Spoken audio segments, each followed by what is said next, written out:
Mestre Jesus que se encontra nesse ambiente possa também se estabelecer em nossos corações.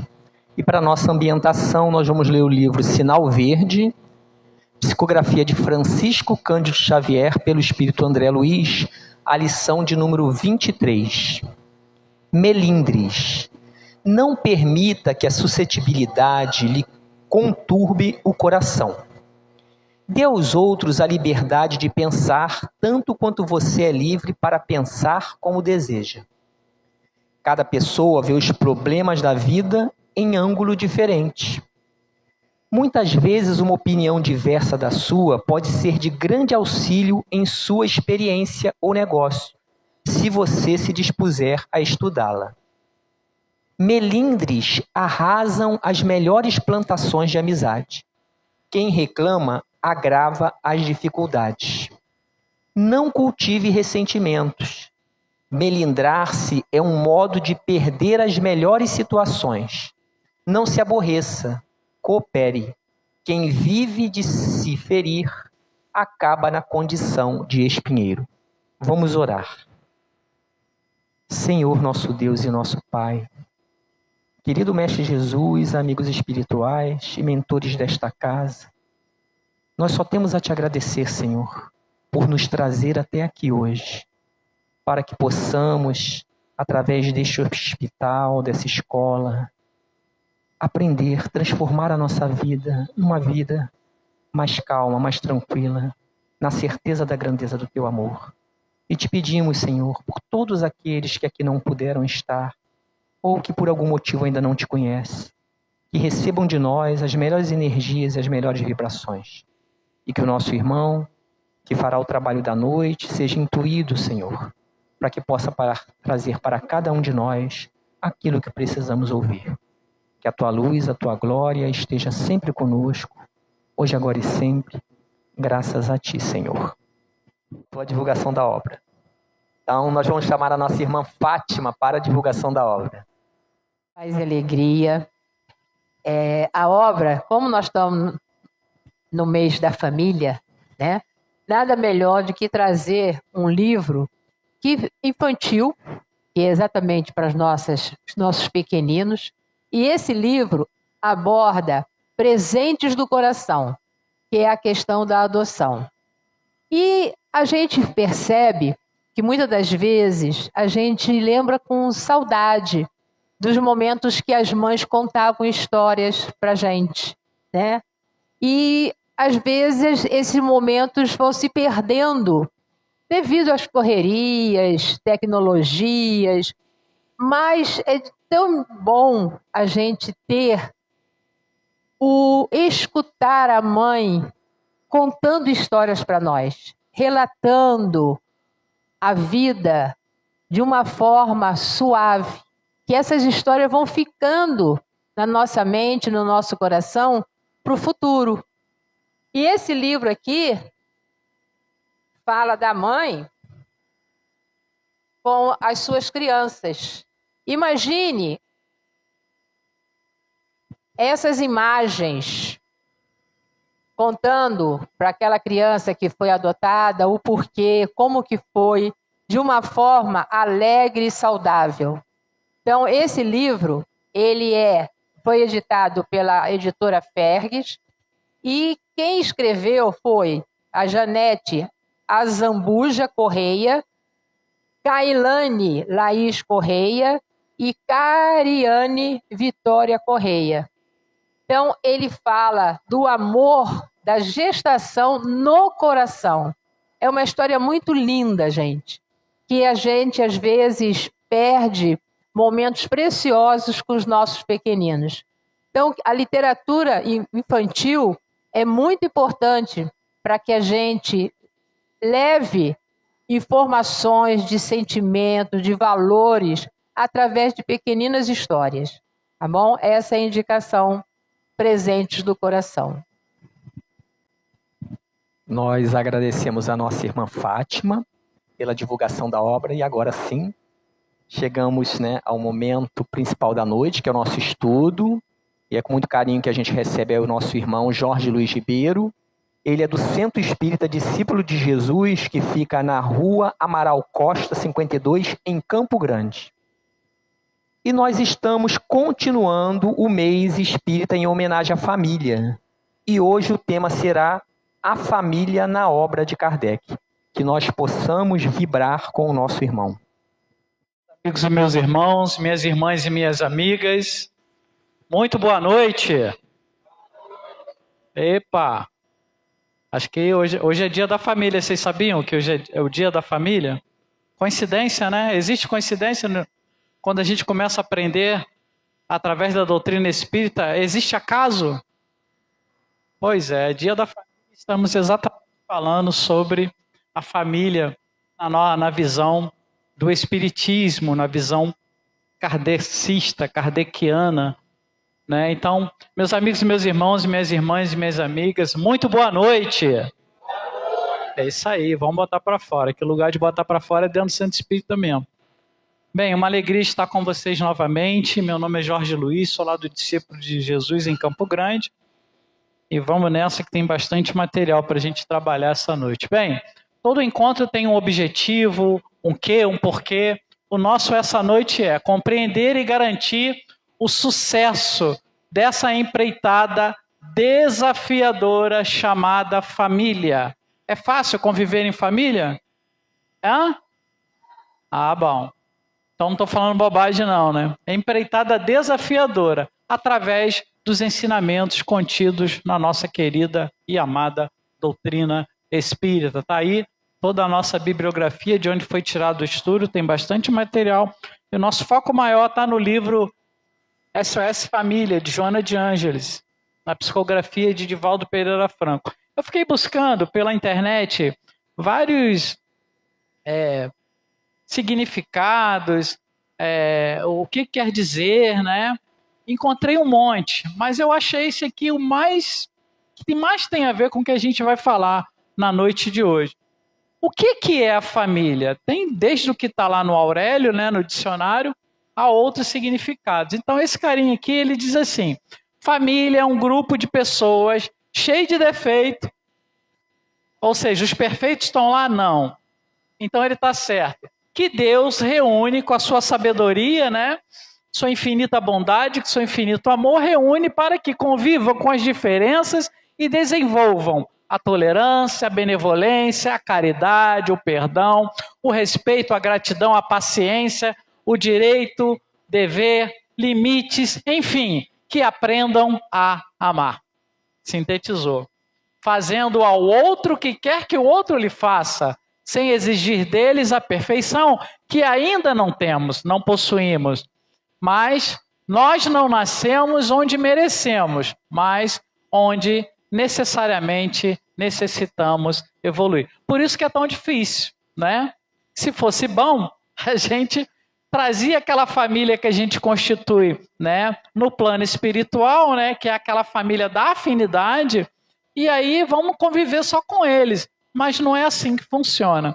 E a gente vai entender bem. Inclusive tem um vídeo do Haroldo que dá um ensinamento muito profundo.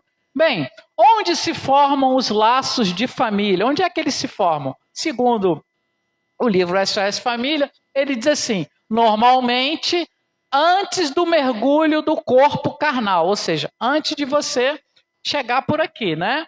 O espírito reencarnante estabelece intercâmbio com os futuros genitores de cujo concurso necessitam para o cometimento apreender, sabendo que o seu pai e a sua mãe vão encarnar primeiro, né? Obviamente. Então, tem aquela programação, né?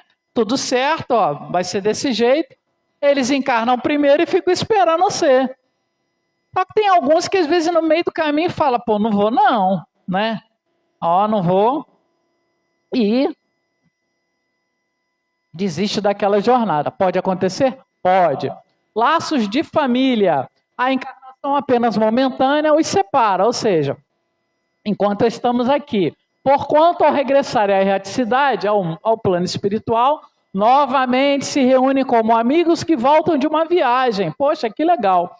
Muitas vezes até uns seguem a outros na encarnação, vindo aqui reunir-se numa mesma família ou no mesmo círculo a fim de trabalharem juntos pelo seu mútuo adiantamento. Essas são aquelas ligações mais afinizadas, que nos acompanham de lá para cá, e quando retornamos ao plano espiritual, vamos ter com eles novamente.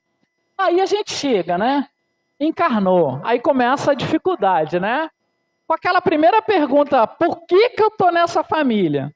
O que eu estou fazendo aqui? Ah, não é possível que essa é minha mãe, não é possível que esse é meu pai, esse irmão aqui que me deram aqui, não é possível, né? Já começam as nossas questões, né? Por quê? Muitas das vezes na nossa caminhada nós descobrimos que temos muito mais afinidade com o irmão do outro, né? Não com aquele irmão da consanguinidade, né? Que nasceu do mesmo pai, da mesma mãe. Mas vamos ter muito mais afinidade com o irmão do nosso amigo do que com o nosso próprio irmão. Às vezes com o nosso próprio irmão é uma brigaiada danada, não é assim que funciona? Pois é. Atados por compromissos anteriores, retornam ao lar não somente aqueles seres a quem se ama. Ah, olha aí, explicando o porquê, né? Mas, senão aqueles outros a quem se deve ou quem estão com dívidas, ou seja, algo que precisa ser resgatado. Quando eu falo dívida, não é aquela dívida que a gente tem com o banco. Isso está lá no SOS Família. Continuando, falando um pouquinho de antipatia familiar. Essa imagem é um quadro que retrata Abel e Caim, né? São ali as figuras bíblicas do Antigo Testamento que mostram para a gente aquela rivalidade, né? Que já existia, que existe desde lá dos primórdios, exatamente no seio familiar, onde um irmão, né, acaba por assassinar o outro. Adversários reaparecem como membros da família para receber amor. No entanto, né, na batalha das afinidades, padecem campanhas de perseguição inconsciente, experimentando o pesado ônus da antipatia e da animosidade. Isso acontece dentro do seio familiar e muitas das vezes também fora dele. Pensa naquela pessoa que quando você conhece, você fala assim, tem um ditado que o pessoal usa muito, né? Meu santo, como é que é? Não bateu. Como se santo tivesse alguma coisa com isso, né? Como se isso fosse uma coisa santa, né? Mas é um dito popular muito antigo que muitas pessoas ainda utilizam. Ah, não fui com a cara de fulano. Meu santo não bateu com ele. E tem alguma coisa que não rolou a química, né? Não afinizou. Isso são o quê? É algo, né? Provavelmente algo que você já traz de uma experiência do passado, mas que precisa ser quebrada. Porque estamos aqui exatamente para isso. Ninguém está aqui no mundo a passeio, né? Ninguém está aqui para apenas casar, ter filhos, constituir família, comprar uma casa, ter um carro. Isso tudo é bom, mas isso tudo é secundário. O principal que nós estamos aqui é para justamente aparar essas arestas, se tornar pessoas melhores. Continuando naquela questão da família, tá ele lá de novo, ó. Tentando fazer parte, tentando ser igual, tentando pertencer àquilo, né? Deus permite que nas famílias ocorram essas encarnações de espíritos antipáticos ou estranhos, com duplos objetivos, ou seja, de servir de prova, né? Para uns e para outros, pode ser por isso, ou de servir também de meio de progresso, ou seja, ela vai atender a essas duas vertentes. Vai servir de meio de progresso, porque quando você consegue reatar, né, se unir, perdoar, corrigir, progrediu, avançou. Aí vão para outra lição, né, porque não passa nunca, né?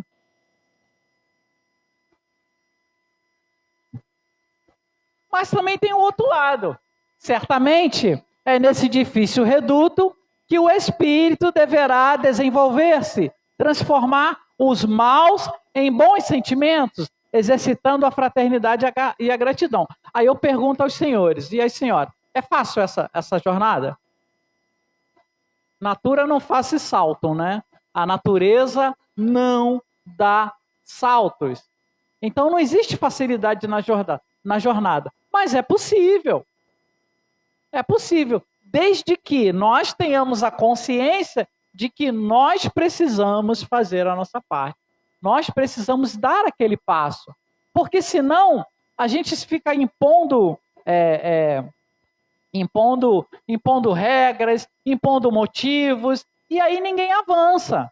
Ah, só vou falar com fulano se ele chegar. Às vezes tu chega num recinto, tá cheio de gente. Aí não, mas eu só vou falar se vierem falar comigo. Não é assim que funciona? Pois é. Aí quando você dá o primeiro passo, você chega e já vai falando com todo mundo, né? Faz igual o meu irmão Alexandre, ele chega, vai abraçando todo mundo, vai beijando todo mundo, e tá tudo certo. Então, você facilita aquele processo. Até aquela pessoa que estava lá meio acanhada, né, vamos dizer assim, um pouco tímida, ele acaba quebrando esse clima. Por quê? Porque está facilitando, ou seja, está fazendo a parte dele. Obrigado por usar você como exemplo. Quem senta na frente não tem jeito, né? Então vamos lá. E aí, para falar disso, né, desses laços de família, dessa união, eu tenho que voltar um pouquinho lá no Evangelho de Marcos, Mateus, de Lucas, que todos os 3 evangelistas falam dessa mesma passagem, que é aquela que diz assim: então, levantando-se, disse um doutor da lei para testá-lo: mestre, o que preciso fazer para possuir a vida eterna? Respondeu-lhe Jesus: o que é que está escrito na lei? Isso está lá naquela passagem que antecede ao bom samaritano. Ok. O que está escrito na lei? O que lês nela? O que lês nela? Ele respondeu: amarás o Senhor teu Deus de todo o coração, de toda a tua alma, com toda a tua força, com toda a sua mente. Opa, que legal. E Jesus acrescentou mais alguma coisa, né? E ao teu próximo como a ti mesmo. E ele teve o cuidado de dizer: não vim destruir a lei. Ele não veio desconstruir aquilo que Moisés, que os profetas tinham construído até a sua chegada. Não, ele não veio destruir nada, mas ele veio agregar valor àquilo que já tinha, né? Trazer algo novo. E aí ele diz: ama teu próximo como a ti mesmo. Disse-lhe Jesus: respondeste de forma justa, faze isto e viverás. Bem, a gente está falando de laços de família. Quem é que está mais próximo da gente? Nesse momento são vocês, né? Agora, mas na maior parte do tempo, é o teu chefe do trabalho? É o marido. Por mais que a gente diga que o marido é um mala, né? A gente fala assim: ai meu Deus do céu, não é possível, né? Que o Senhor me deu essa pessoa como marido, é meu karma, né? E às vezes o marido fala da mulher também. Não fala na frente, mas fala. Então é o próximo, né? O próximo que está mais próximo é exatamente isso. Quer ver? A família é a oportunidade primeira do exercício do amor ao próximo, como entendia Jesus.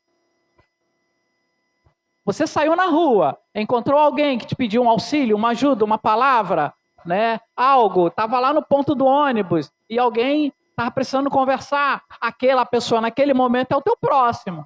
Sim. Mas a maior parte do tempo, o nosso próximo, que está mais próximo, são aqueles mais distantes. Que é aquele que você quer ficar mais distante possível, né? Fica doido para vir para o centro, só para não ficar em casa. Eu costumo contar a história do seu Zé do Centro. A história é verdadeira, o nome é fictício, e o nome do centro também a gente não fala. Mas o seu Zé, lá no centro, era um samaritano, bacana, show de bola. Era aquela pessoa com aquela palavra para todo mundo, um abraço fraterno, todo mundo gostava do seu Zé era muito querido. Mas em casa, rapaz, seu Zé em casa era aquela pessoa que poderia se dizer que era o cão chupando manga, era difícil. Dona Maria sofria na mão do seu Zé. O jantar tinha que estar na mesa posta às 8 horas da noite em ponto, coisas desse tipo. Aí uma vez ele esqueceu a chave. E aí chegou em casa, não teve jeito, teve que bater, né? Porque esqueceu a chave no centro. Aí bateu. Ô Maria, é o Zé. Quem é? É o Zé. O Zé? Mas que Zé? É o Zé do centro ou o Zé de casa? Se for o Zé do centro, vai entrar. Se for o Zé de casa, não entra mais, não. E aí o seu Zé percebeu que ele precisava ser em casa, tudo aquilo que ele era no centro. Aí, trazendo isso para o nosso bate-papo, né, para a nossa conversa dessa noite, por que há dificuldade em casa? Porque a dificuldade é a dificuldade. Exatamente por isso. E é exatamente assim que funciona. E é isso que nós precisamos quebrar.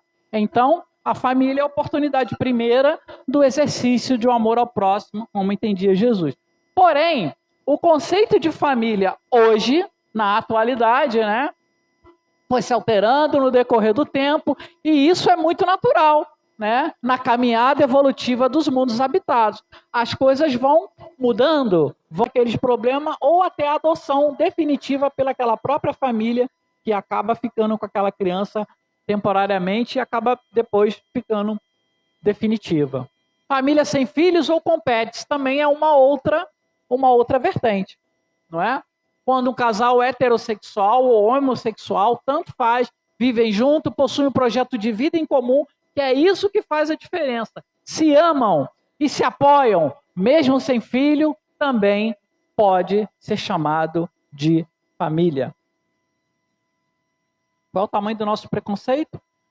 Aí a doutrina espírita está revelando. A necessidade de ajuste entre os seres atrai os desafios até nós.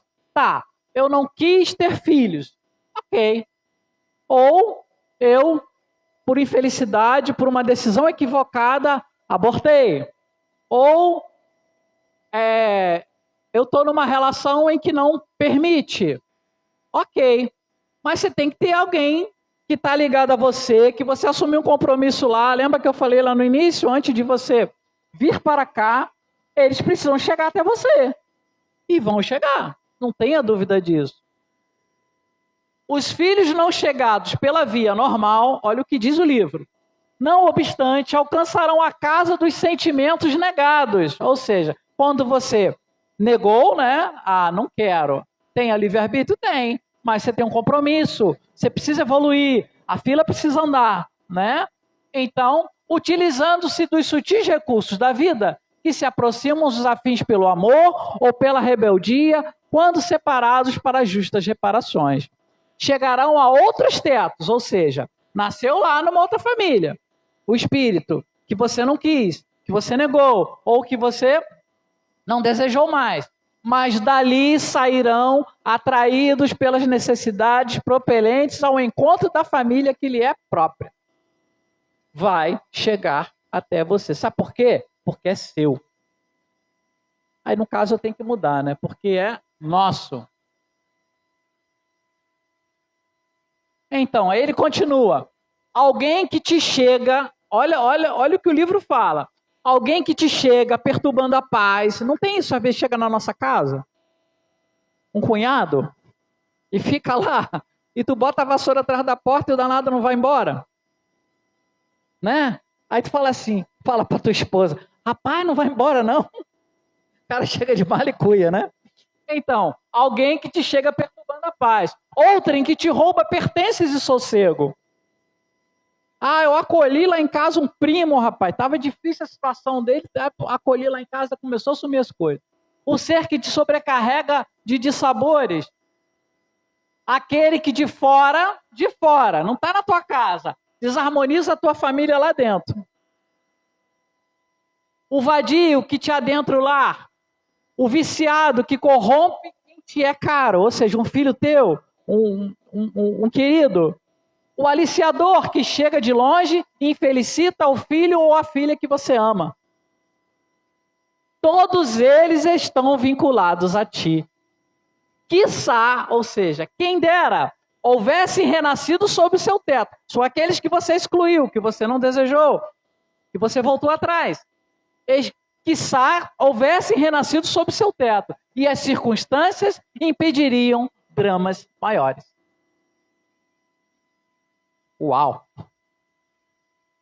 Por isso que lá no meu centro, que é no centro de Campo Grande, toda reunião pública tem sempre 2, 3 pessoas de primeira vez. Sempre tem. Porque no centro, às vezes a pessoa está passando e entra, né? E às vezes a reunião sexta-feira, 9 horas da manhã, o pessoal está fresquinho, né?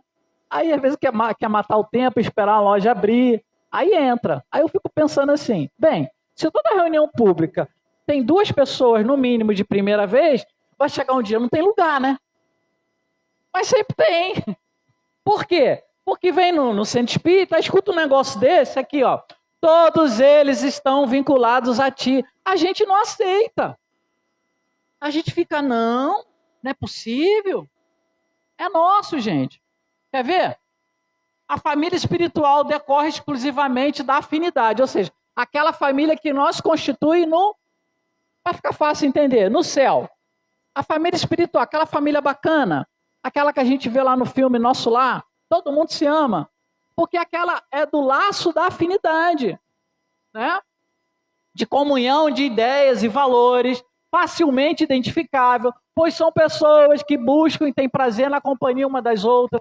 Aquela pessoa que chega na tua casa, aí tu gosta tanto do camarada, né? Que tu não quer que ele vá embora.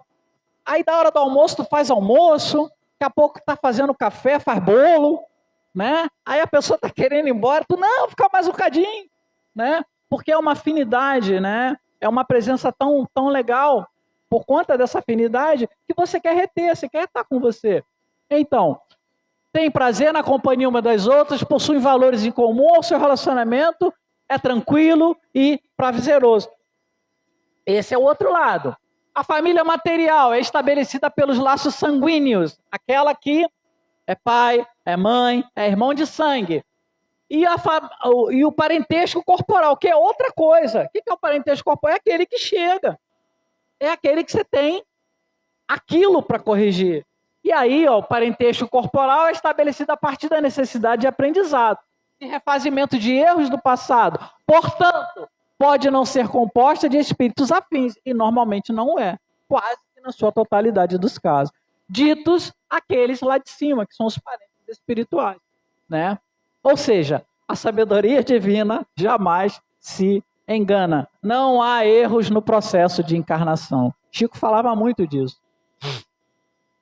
Kardec diz que o Espiritismo ensina que antes de sermos pais ou de sermos filhos, somos espíritos. E somos espíritos, somos energia que se encontram para o ajuste e aprendizado mútuo. Eu aprendo, você também. Eu cresço, você também. Essa é a sequência daquele toque aí, Alexandre. Olha o que Divaldo, o que Haroldo Dutra fala. Aí mesmo.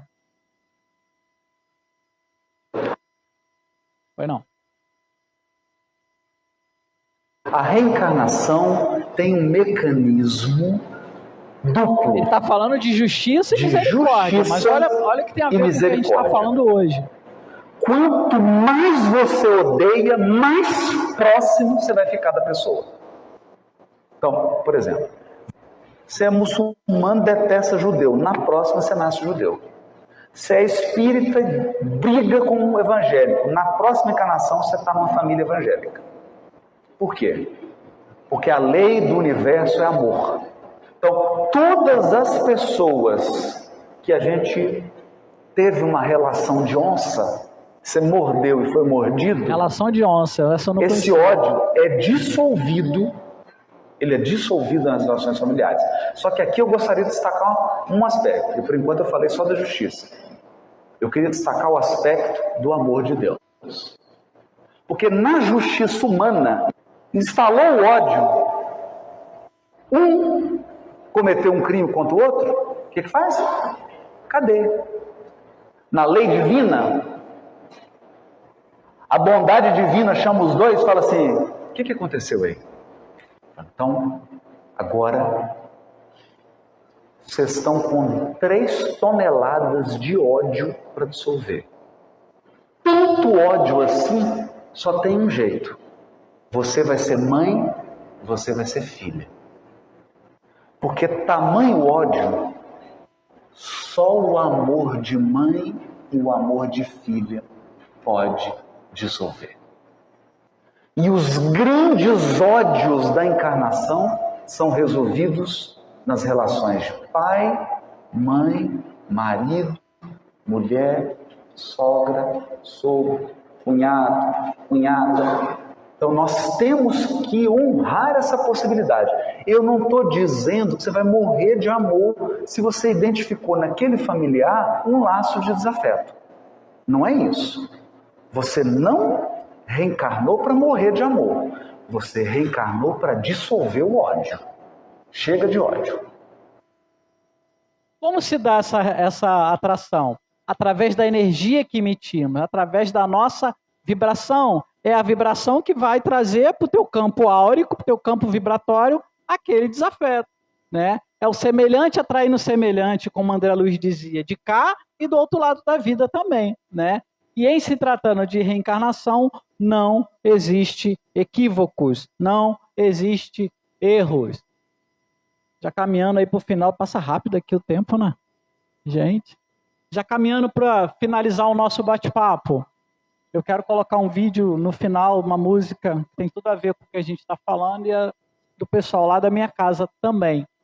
A família é o núcleo de amor de maior importância no organismo social. Ou seja, para que uma sociedade exista, né, o primeiro ponto de partida de uma sociedade é a família. Pensa, aquele lugar é um deserto. Aí primeiro foi uma casa, né? Um desbravador foi morar lá, passou lá os perrengues todos, aí trouxe não sei quem, um conhecido, vem pra cá. Aí daquele conhecido chamou outro, e quando virou um bairro, né? Daqui a pouco uma cidade, e assim acontece os núcleos sociais. Então, a família, ela é a base e o principal núcleo de maior importância. O santuário dos pais, como o Haroldo falou, valoriza essa oportunidade. Valoriza aquele que está dentro da tua casa. Escola dos filhos, oficina de experiências mútuas. Estamos falando isso desde o começo. Eu aprendo, você também. E o lar é a mola mestra que aciona a criatura humana na direção do seu Criador. Ou seja, quanto mais você quer ser bom, quer chegar mais perto do Criador, utiliza dessa ferramenta que você tem, que é a sua própria família. Como o Haroldo falou, a gente não vai conseguir amar da noite para o dia. Quando você identifica o desafeto do passado, fica difícil. Mas aquele ódio, aquele perdão, né? O ódio precisa dissipar e o perdão precisa acontecer. Por isso que a família é uma bênção e, ao mesmo tempo, é um desafio. Bênção por quê? Porque a oportunidade que a gente não vê, a gente não enxerga, porque a gente só olha vendo o problema. A gente só olha quando dá ruim, quando dá errado. E aí tu fica batendo naquela tecla, aquela tecla. Acho que está mais do que na hora da gente mudar isso. A semana passada eu tive com um carinha que me ensinou uma coisa fantástica. Ele falou, olha, para cada problema que você tiver, para cada situação difícil que você tiver, ao invés de você pensar no e se, né, que a gente vai logo no e se. Aí se eu não tivesse vindo para o centro hoje, né? Aí se eu não tivesse pego o carro. Você muda o e se por 5 ainda bem. Encontra. Vamos supor, eu saí de carro para vir para o centro hoje, furei o pneu. Ainda bem que eu tenho carro, né?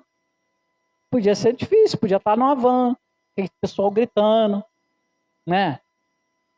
Então, troca o e se, ou o problema, por ainda bem. Transforma. É um começo de você mudar a sua forma de pensar. E isso nas relações funciona também. Ao invés de, e se esse cara não fosse meu irmão? E se esse homem não fosse meu marido? Ainda bem, né? Ainda bem, porque tem um lado bom, é que a gente não costuma ver e valorizar. Então, o tipo de família, como a gente falou lá, hoje é diferente, tem uma série de opções, né? Não importa, não se apegue a isso. Não se apegue ao passado, aquilo que foi, né? As relações entre os indivíduos também não importam. O que cada um faz dentro do seu lar é problema de cada um. Quando estão pautadas no amor, na compreensão e na afetividade de cada um. Que possamos respeitar os desafios dessa empreitada e reconhecer as bênçãos futuras que são no dever cumprido, quando a gente consegue alcançar. No próprio compromisso do progresso humano, porque estamos aqui na Terra exatamente para isso. O melhor é viver em família. Aperte mais esse laço. Aperte. Aperte. Vai para casa, Madre Teresa de Calcutá dizia uma frase fantástica, né? Quer ver a paz no mundo? Quero. Vai para casa, abraça sua família. Começa por lá.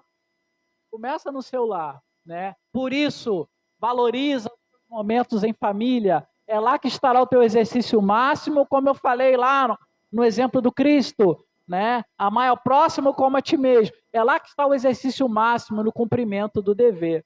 Porque senão, a gente usa os momentos em família para não estar com ela. E hoje é muito comum que a gente vê nessa foto, nessa imagem. Eu vejo, por exemplo, hoje sexta-feira, indo para casa, daqui para minha casa, porque eu moro lá na roça, eu moro lá em Guaratiba. Então, eu vou passar por um monte de bar, e é interessante, você vê as pessoas no bar, às vezes 4 pessoas sentadas numa mesa, né? E cada uma olhando para a tela do seu celular.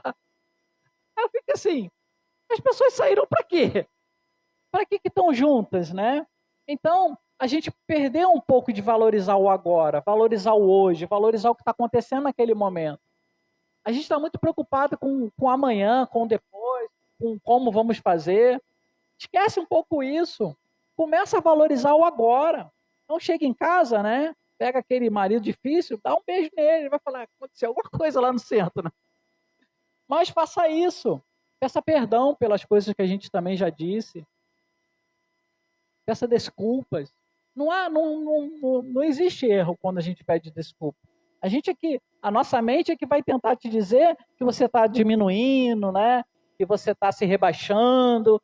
Mas na realidade você não está, não. Você está sendo o maior dos maiores quando você consegue. O Senhor dispõe de recursos inimagináveis. Confia a Ele as suas dificuldades. Entrega teu consciente e devotadamente. Seja qual for a opção que escolhas, ter mais ou menos filhos, não importa. Os que se encontram na pauta das tuas necessidades chegar-te-ão, hoje ou mais tarde. Sendo possível, acolhe-os da melhor maneira, porquanto, conforme os receber-te, ser-te-ão amigos, generosos ou rudes, adversários, dos quais não te libertarás facilmente. Joana de Ângeles. Mesmo porque, frase de Kardec está lá no Evangelho segundo o Espiritismo, capítulo 14. A cada pai e a cada mãe, Deus perguntará: o que vocês fizeram do filho confiado à sua guarda? O que você fez? Deixou o mundo criar para você? Deixou a vida me levar? Mas, afinal, o que eu vim fazer na Terra mesmo? Você sabe? Bem, se tem alguma dúvida, a gente relembra aqui com base na doutrina espírita. Olha, que tenhamos a consciência de que a grande dificuldade a ser vencida não está nos outros, mas em nós, em cada um de nós mesmos.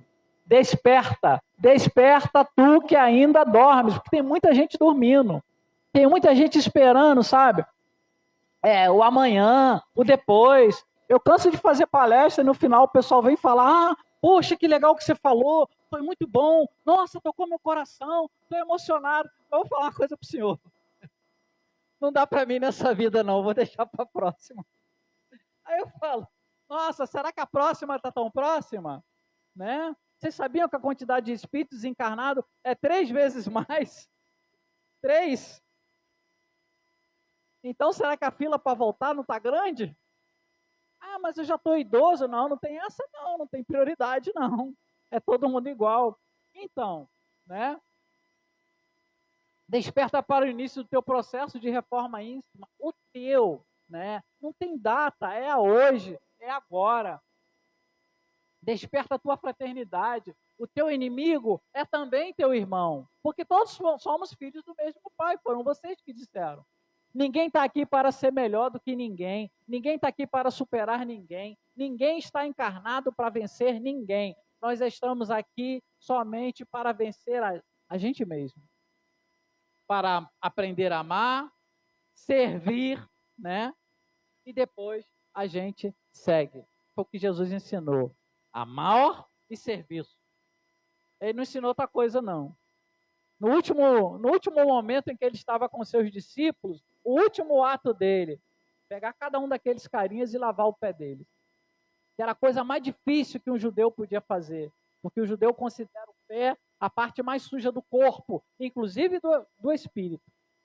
Pois Jesus fez. E aí teve aquele que falou, não, meu pé tu não vai tocar porque é muita humilhação. Mas ele disse, se você não deixar que eu faço, se não deixar eu fazer, não poderás andar comigo.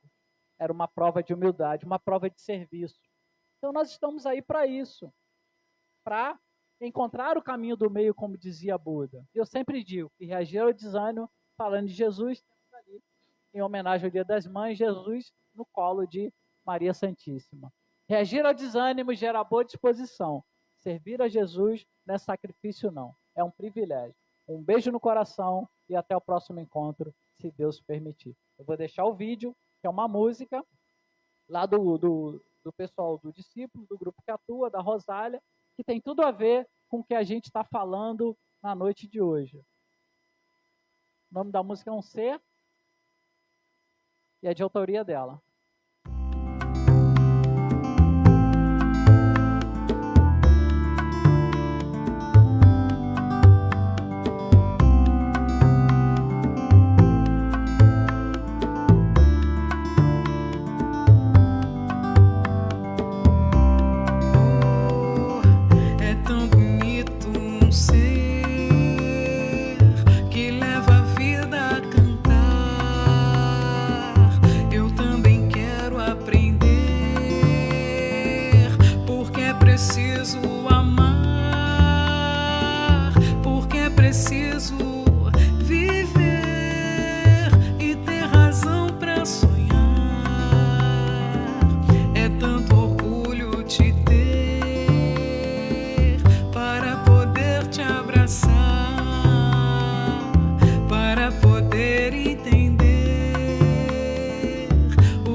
Você me ensinou o que a vida te deu, porque você me abraçou,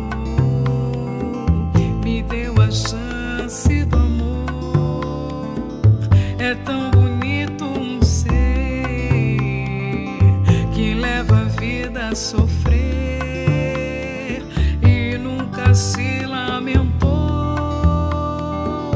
pra carregar sua cruz de esperança e luz, pra definir o teu ser.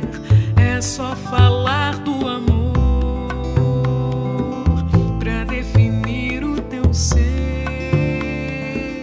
É só falar do amor.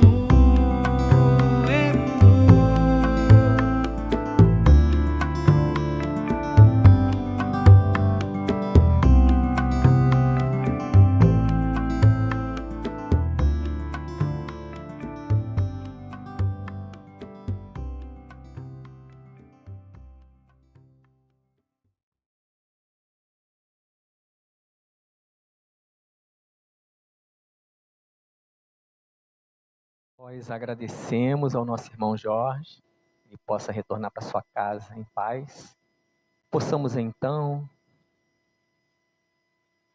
diante de Ti, Senhor, aqui estamos, depositando, Pai, as nossas angústias, as nossas aflições, e recebendo do alto essa energia essa bênção, essa luz que fortalece e nos mostra um novo caminho, uma nova possibilidade.